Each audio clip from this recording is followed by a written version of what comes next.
Welcome to session 6 of using Office 365 groups for CIS 3900 final project collaboration. In this session, we're going to go through using the group notebook. So session 1, we introduced Office 365 groups and their use with project teams like the ones for CIS 3900. In session 2, we went through how to create a group. Session 3, we went through managing the members of a group, adding your project team members, and so forth. Session 4, we went through using the group shared mailbox. Session 5, we went through the group using the group calendar for project events, scheduling, and reminders, and that sort of thing. And then in session 6 here, we're going to go through using the group notebook to take shared notes. So by way of introduction, the group feature of Northwestern's Office 365 service does include a shared notebook capability. This notebook is created as a part of the group. So when you create the group like we did in session 2, the notebook is automatically created.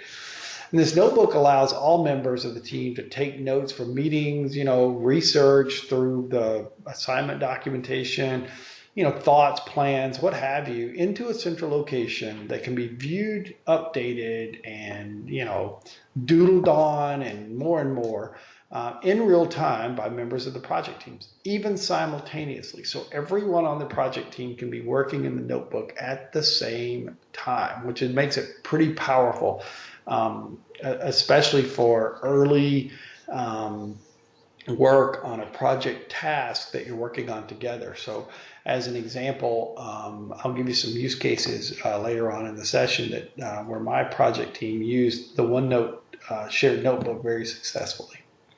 So the goal of this session is that hopefully by the end of the session, you'll learn how to use the shared group OneNote notebook to capture and collaborate on project notes. So the shared notebook is a OneNote notebook. So what is Microsoft OneNote? So it's really two different things. So the first component of Microsoft OneNote is an application.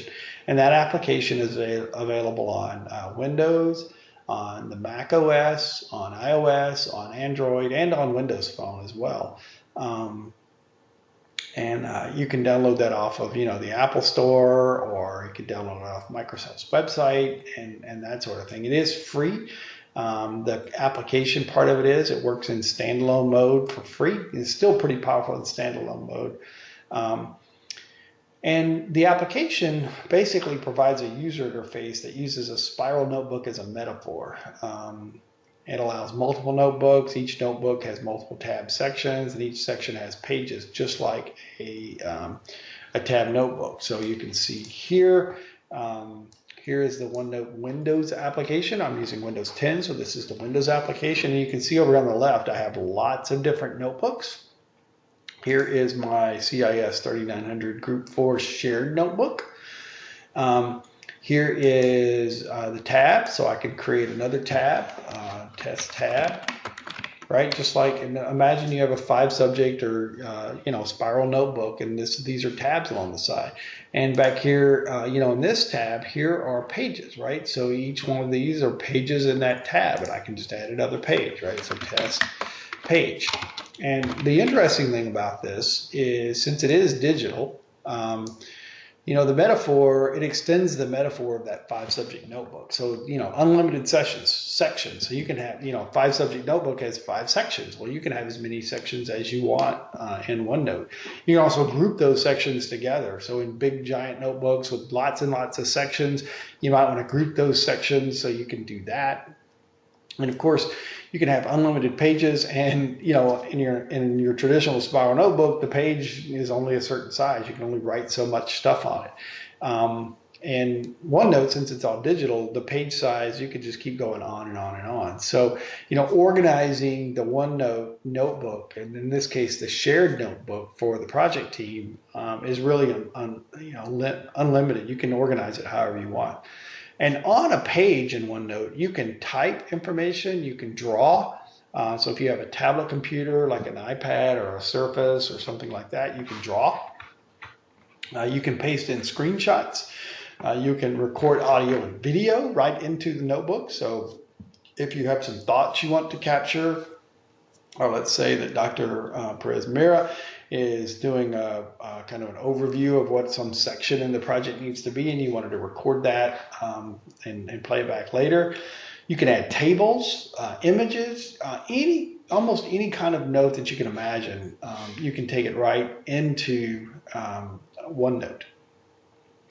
So that's OneNote, and that's the application that I just showed. We'll do some more of that in a moment. So OneNote, though, is also a cloud service. It's included in Office 365, and it allows the OneNote application, whether it's on PC, Mac, mobile, whatever, to connect to the shared service to store and process the notebook and its contents. This is what allows the concurrent connections, right? So my project team for CIS 3900 had 4 members, and each of us could be connected to the same shared notebook through that service. And each of those is live, so that when, for example, Francis on my team would make a change to a page in a notebook, I would see it in my OneNote, in near real time. So as he was making the changes, in other words. And finally, the service provides a browser interface. So although there's a OneNote application for almost every type of computing platform that's popular today, short of maybe Linux, you can also use it on the web browser. So if you did want to use a Linux PC to access the notebook, you could just use a standard, maybe Chrome web browser or something like that. And you get the same sort of interface and metaphor in the web browser that you do in the application. So I'm just going to show that really quickly. So here I'm using Microsoft Edge on Windows 10. And so if I click the Notebook tab right here, you're going to see there's the test tab I created, the test page I created during this session. Here's the information. So we started a list of acronyms that we knew we needed to incorporate into the final project deliverable that we were just making up, so we wouldn't have to keep typing these big long descriptions over and over again. Here's the business requirements we pulled out. Again, here's an example of using tables, and here's the major use cases that we pulled out. We took all these as notes into the page. What's really interesting is as people are taking these notes and they flow directly into here, as I mentioned, it happens in near real time. So in this crude matrix right here that we started putting together, we started it here in OneNote first. You can see that AR is Anthony Rios. You can see that Anthony modified this part of the table on 11/27 at 8/22. Laura modified this part of the table. So it not only allows multiple people to work on the notebook simultaneously, but it marks what they're working on and when they made the change. So it helps with that, group collaboration component of this. You can see Anthony uploaded that file. I basically did this, so it's not showing who did it because it's me, right? So in Anthony's and Francis's and the other team members, when they look at this notebook, it'll show that this table was created by me because, they may want to know who created it because they didn't create it. So here up top, here's your drawings, right? So here's a pen interface, history. So I want to go back and, see all the different versions of this page. I want to mark this page as that I've read it, that sort of thing. I want to insert a table, a file printout. So I want to print something and I want it to print it to OneNote. So I can keep the printout in my OneNote. I can attach a file, a spreadsheet, a Visio diagram, screen clipping, on and on and on and on. There's where I can record audio and video, and so on and so forth. The other interesting thing is, as you can imagine, these notebooks can get pretty lengthy. So if I want to find something, right, I can search over here. And what's cool is I can actually search across all my notebooks, not just the notebook I'm in. Here I want to scope it to just my CIS 3900 group notebook that was created for our Office 365 group, and I'm going to search, for example, diagram. And there you go. It shows me, took me right to the place where the word diagrams was. The other thing that this thing will actually do is it'll try to do text, speech to text conversion. So if you record audio, one of the things it'll ask if you want to do is, do you want to do you want it to try to, convert the audio to text? The other thing it can do is, if you are writing in here, it'll actually do ink to text. So, and ink to math as well. So the ink to text, though, is pretty interesting. If you want to take handwritten notes and then convert those to text later, OneNote will try to do that for you. Just like any character recognition software, your mileage will vary based on your handwriting style and all of that. But, from my own experience, it's pretty good at converting text, especially if you print. So that will help as well. Back to so this is the web interface. So I've included, again, just like I've done in other sessions, I've included more information on OneNote. This link is actually on using OneNote in education, which is pretty interesting. It gives there's a whole tutorial on how teachers and students can use OneNote to create lesson plans, take notes, do math, all sorts of things. So again, that's way more information than we'll go into in this session, but I wanted to make sure that you had it should you want to do that. So how do I access the shared notebook? So log on to NSU's web portal. We did that in session 1. Click on the name of your group. We did that in session 2. Click on the notebook option. We just went through that. Click on the menu item. When you click on the menu item, the OneNote web app launches and displays the shared notebook. So let's see. Let me go through that one more time here, just really quickly. So here is the group calendar. So let's say that I was in my own mailbox. Here's my mailbox. Here's my project group. I click on that, and then there's the notebook. And when I click on that, you can see it did another tab, and it brings up, the projects, the Office 365 group that was created for the project. The shared notebook was created automatically in that group, and this brings that up. So the other thing is, how do I? So this allows you to take notes directly here. So to show you what that looks like, I'm going to do this. We're going to go to our test page here. I'm going to go to my test page here, and I'm going to take a note here. This is a test. And then in just a second, you will see that that will actually show up over here on this page. There we go. This is a test. So you can see that, it's happening in near real time as the service processes the changes and uploads them and then streams them down. So I circled that here, and now it's circled over there. So you get the idea, right? So the other thing is, well, okay, I have it in the web. If I want to do some drawing or I want audio or whatever, I need the app. So how do I get it in the app? Well, right up here, there's an edit in OneNote. And when I do that, basically Edge is saying, hey, there's a thing, so I want to do this. But bottom line is, what will happen is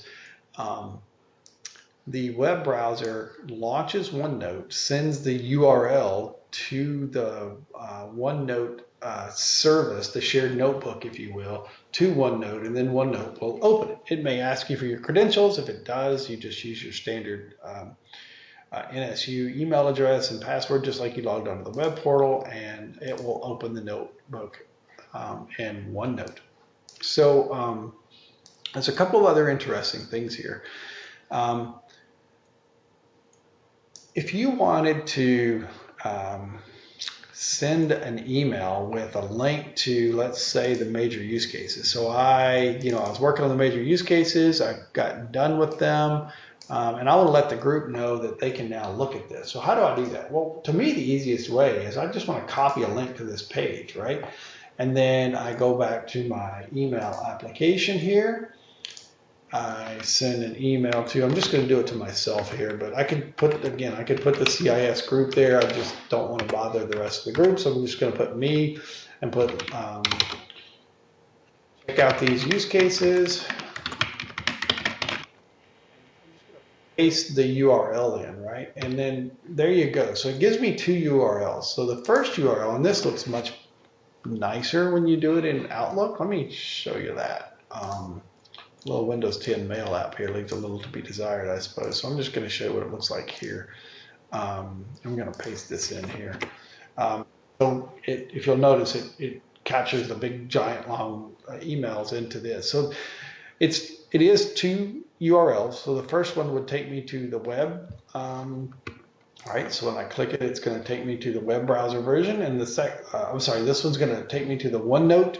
It's going to try to open it in OneNote. You can see the OneNote :HTTP, and this one's just going to try to open it in the web. So when I click on it, you can see here it's loading, just another tab with the same as here.